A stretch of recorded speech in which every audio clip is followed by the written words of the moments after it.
Hi అందరికీ. నేను స్వరాలి. అఖండ దీపం 39వ భాగంతో మళ్ళీ మీ ముందుకు వచ్చేసాను.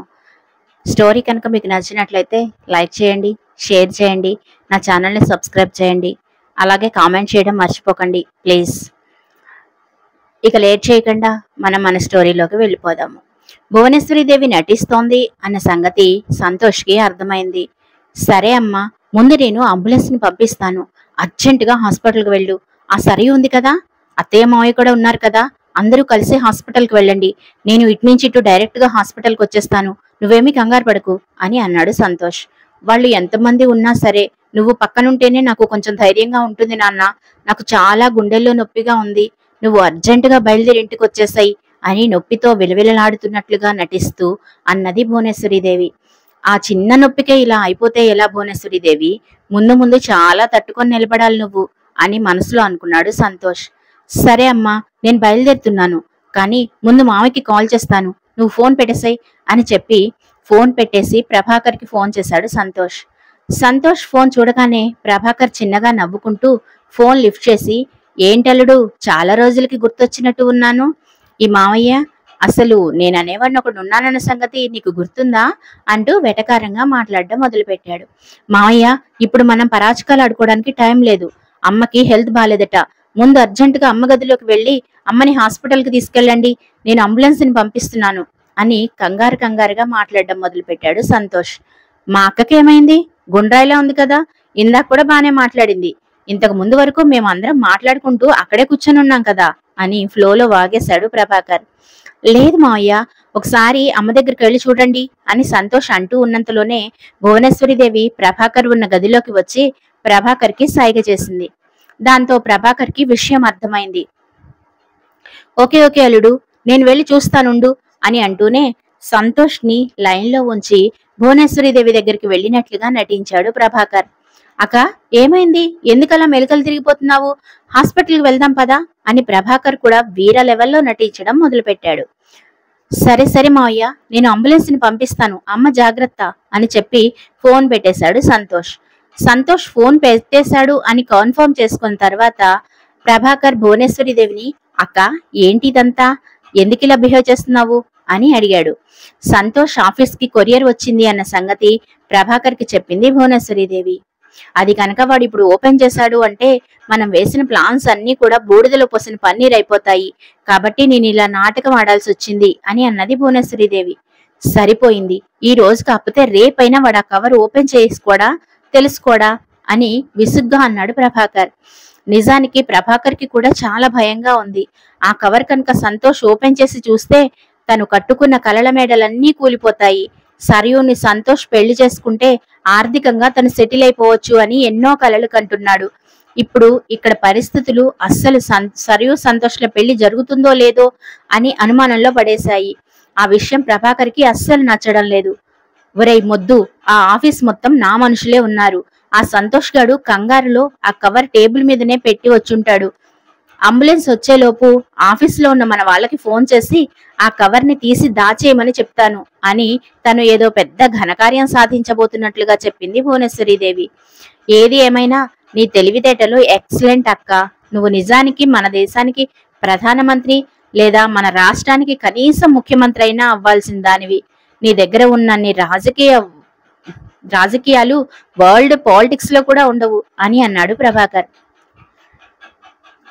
ప్రభాకర్ తనని తిట్టాడో పొగిడాడో అయితే అర్థం కాలేదు, కానీ ముందు తను చేయాల్సిన పని మాత్రం అర్జెంటుగా చేసేయాలి అని ఫిక్స్ అయింది భువనేశ్వరీదేవి. మనం ఇలా మాట్లాడుకుంటూ కూర్చుంటే అవతల అంబులెన్స్ వస్తుంది, ఆ తర్వాత సంతోష్ గాడు వస్తాడు, ముందు వాడి ఆఫీసులో ఉన్న ఎంప్లాయీకి ఫోన్ చేద్దాము అని అన్నది భువనేశ్వరీదేవి. భువనేశ్వరీదేవి ఆఫీసులో పనిచేసే సుధీర్ అనే అతనికి కాల్ చేసింది. హలో మేడం, ఎలా ఉన్నారు, బాగున్నారా అంటూ నీరసంగా పలకరించాడు సుధీర్. ఇప్పుడు ఫార్మాలిటీస్ కి అడిగే క్వశ్చన్స్ కి సమయం లేదు సుధీర్, నీకు ఒక ముఖ్యమైన పని అప్పచెప్పబోతున్నాను, దానికి నువ్వు సక్రమంగా చేయాలి అని ఆర్డర్ పాస్ చేస్తున్నట్లే చెప్పింది భువనేశ్వరీదేవి.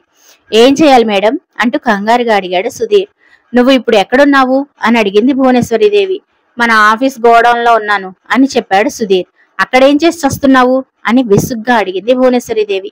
మేడం, మీకు తెలియదేమో, మన ఆఫీస్లో కొంతమంది వర్కర్స్ ని ప్లేసెస్ షిఫ్ట్ చేశారు సంతోష్ గారు.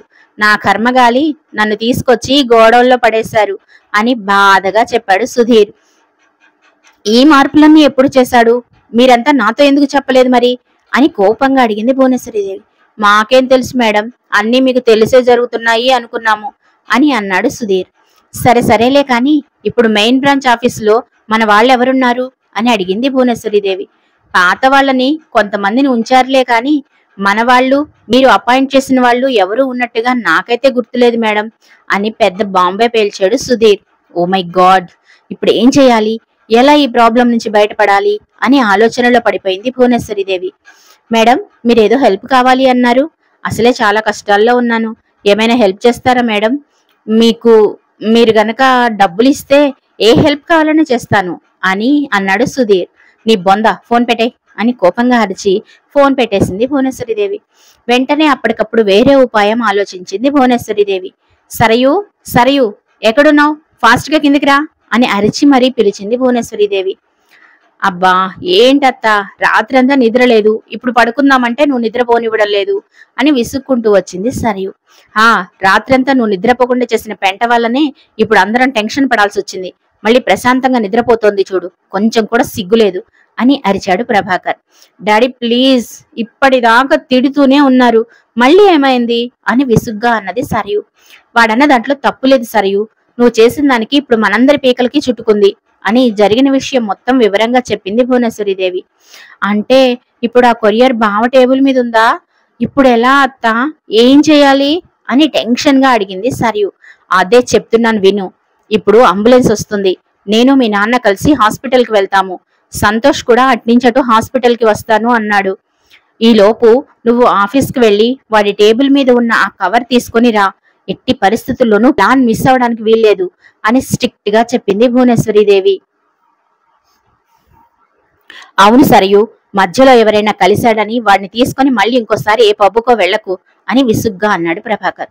ప్రభాకర్, జరిగిన దాన్ని ఎలాగోలా సరి చేసుకోవాలి కానీ ఊరికే ఒకళ్ళనొకళ్ళు నిందించుకుంటే ఏమొస్తుంది అని అన్నది భువనేశ్వరీదేవి. సరే అత్త, నేను బావ ఆఫీస్కి దగ్గరలో ఉంటాను, బావ మీతో మాట్లాడుతున్నప్పుడు నాకు ఒక మిస్డ్ కాల్ ఇవ్వు, నేను ఆఫీస్లోకి వెళ్ళి ఆ కవర్ తీసుకొచ్చేస్తాను, సరేనా అని అన్నది సరియు. వాళ్ళందరూ అలా మాట్లాడుకుంటూ ఉండగానే అంబులెన్స్ వచ్చేసింది. భువనేశ్వరీదేవి లేని నొప్పిని నటిస్తూ అంబులెన్స్ లోకి వెళ్ళింది. అక్కడ ఆఫీస్లో సంతోష్ కూడా ఇదంతా ముందే ఊహించాడు. అందుకే తన ప్యూన్ని పిలిచి ఒకవేళ సరియు కనుక వస్తే ఆమెని క్యాబిన్లోకి వెళ్ళకేయకుండా ఆపద్దు అని మాత్రం చెప్పాడు. ఆ తర్వాత సంతోష్ కూడా హాస్పిటల్కి బయలుదేరాడు.